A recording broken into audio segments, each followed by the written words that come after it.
Dance movement therapy হলো এমন একটা থেরাপি যেখানে মুভমেন্ট ব্যবহৃত হয় শরীর এবং মনের সংযোগ পুনরুদ্ধারের জন্য।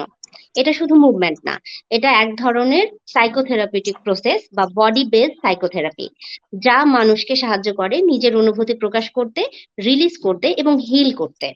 এই থেরাপির মূল অংশ হচ্ছে কিংবা মূল লক্ষ্য হচ্ছে শরীরের ভেতরের অনুভূতি, চাপ, ভয়, আনন্দ এগুলোকে মুভমেন্টের মাধ্যমে প্রকাশ করা এবং মুক্ত করা।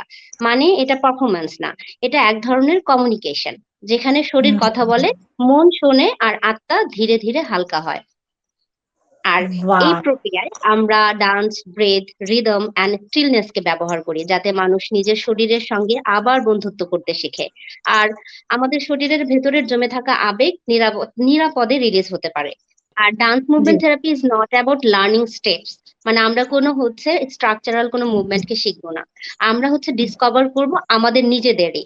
এটা আমাদের মানে যদি সংক্ষিপ্ত ভাবে বলি, এই রিকানেক্ট করা নিজের সাথে এবং নিজেদের ডিসকভার করা।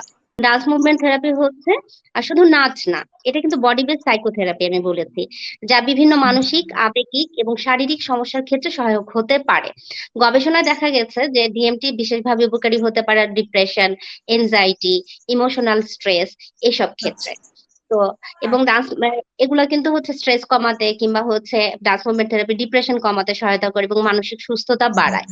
আবার আছে যে অটিজম স্পেকট্রাম ডিসঅর্ডার মানে এএসডি যেটা, এবং ডেভেলপমেন্টাল চ্যালেঞ্জেস যেগুলা শিশুদের ক্ষেত্রে।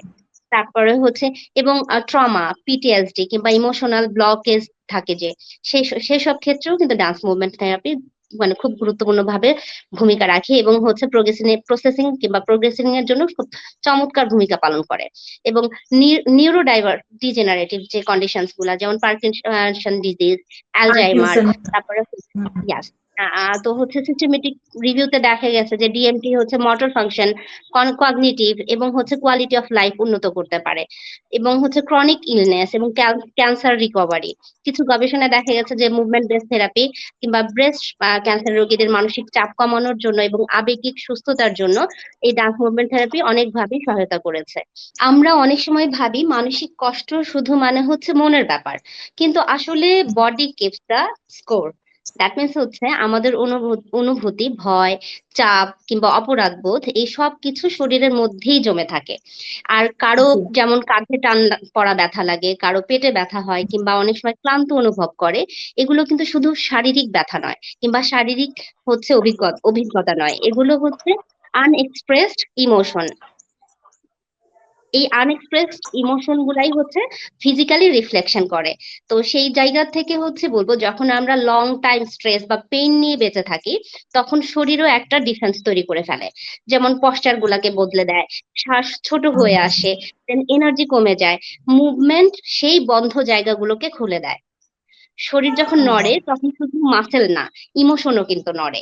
এবং তাই ডান্স মুভমেন্ট থেরাপিতে আমরা বলি, movement, move your body and your mind will follow you. Just this one. আর নাড়াচাড়ার মাধ্যমে শরীর তার ভাষায় বলতে চায় এবং তা ধীরে ধীরে প্রকাশ পায়। আর সেখান থেকে শুরু হয় আসলে healing. So healing starts when you are start listening your body.